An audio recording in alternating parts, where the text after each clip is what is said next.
Nadine here with Imagine, and today I'm going to share with you how I created a mixed media gift bag using several different mediums from Imagine.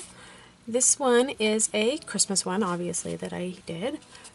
You can use any kind of stencils. This particular one I did a pine cone and I did some music notes, but you could use things like hearts for Valentine's Day, balloons for a birthday, so you really can make these for any occasion. They don't have to just be for Christmas. But because Christmas is just a couple weeks or maybe a week away, I am going to show you how I did this one, which is a Christmas one. So the first thing we're going to do is start with just a brown paper bag. You could use even like a lunch bag, brown sack lunch bag, or any kind of bag. I just like the craft color. That's my favorite. So the first thing is using Creative Medium, which comes in clear, and it also comes in shimmer. For my project today, I'm going to use the shimmer one. The clear works well too. What it does is creates a resist off of the paper, so when you use things like the fireworks spray and stuff, it won't absorb into the paper itself. So let's get started. Let's take a little bit of the shimmers with a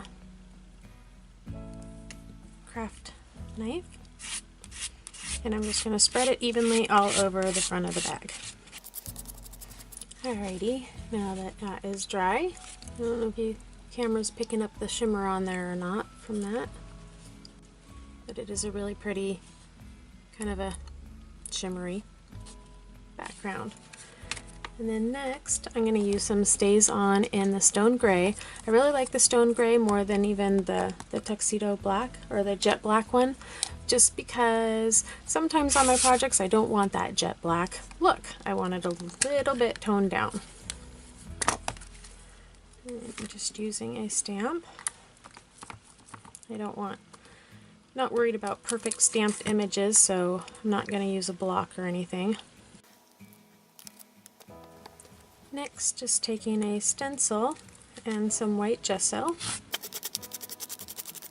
Okay, once the gesso is dry, I'm going to take another stencil and go across, and I'm going to use the Creative Medium Metallic, and this one's gold this time, with my palette knife again.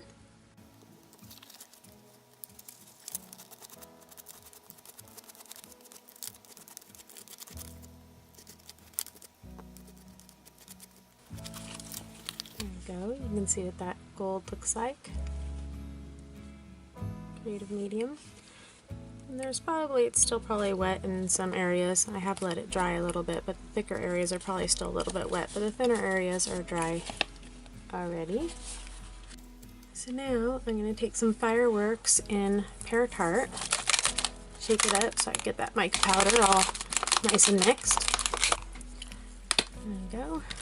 And I'm just going to start at the top, spray and kind of let it run down. I'm going to take a little bit of water too, so it moves a little faster. Dab it some of those places that it ran down further than I wanted right at this moment. You can see with the Pear Tart, it's a really, really light green, but there's a lot of gold in it too.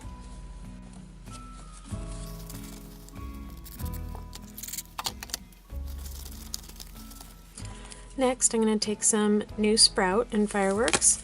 This is a little bit darker.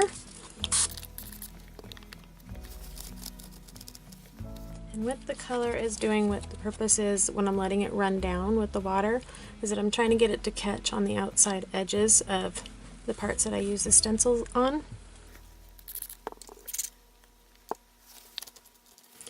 Now I'm going to do the same thing, going back in with Cottage Ivy.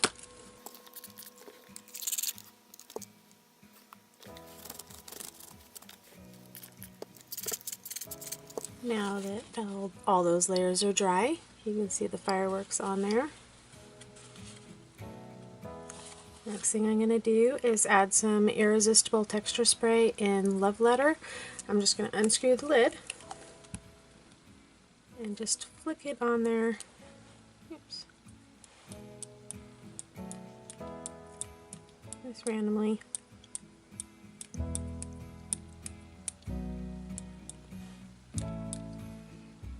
you go.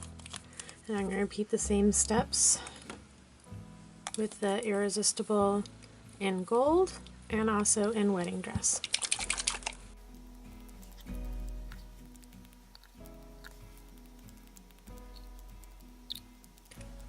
And then you just add your embellishments, and then it'll look something like this when you're all done. Thank you for watching. Visit ImagineCrafts.com for even more inspiration.